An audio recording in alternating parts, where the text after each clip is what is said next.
Hello, I'm Kate Trathen, visiting librarian for the Richard M. Burr Congressional Collection. And I'm Stephanie Bennett, Kate's manager and collections archivist at Wake Forest University.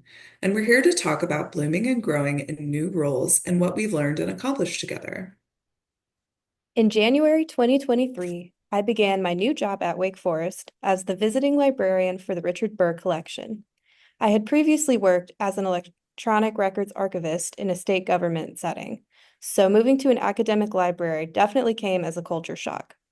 As I adjusted to a brand new environment, I formed relationships with my new coworkers, which greatly helped the transition. The most important relationship I've developed is with my manager, Stephanie. Through candid conversations and mentorship from her, I have grown new skills, expanded existing skills, and generally become a better archivist and employee. We were able to collaboratively establish expectations and build a supportive environment that I think has helped both of us adjust to new roles. My number one advice for anyone starting a new job processing a large collection: planning ahead is essential and very important, but it is not everything. It is okay to not have everything perfectly planned right at the start. Things are guaranteed to change throughout the project, and that is okay. And my final advice is to lean on your mentors, whether that be your manager, a peer, or someone completely different. Building these relationships is what has helped me the most. In the summer of 22, I began hiring for a visiting archivist to process the Burr Congressional Collection. For the first time, I chaired a search committee and hired a person for a long-term job with the help of a search committee.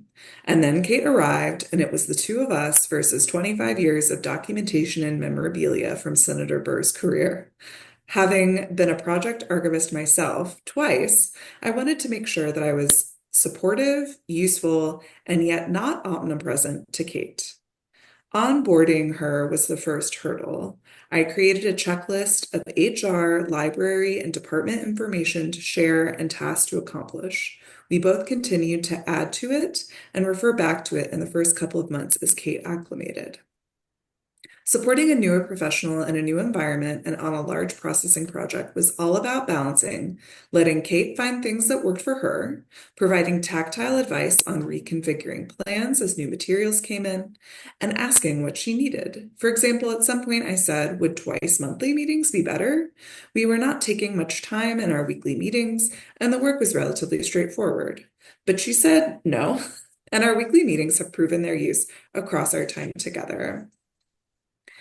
I also had previously done supervisor training, but I really focused on manager-specific workshops in advance of her arrival and as she began her work here to continue to work on my skills with delegating and other forms of management. I also continue to work to this day on asking, pausing, and really listening, and acting on Kate's requests and working to earn her trust. We hope that you've enjoyed our poster. Thank you for listening, and we would love to welcome questions during the Q&A session. Thank you.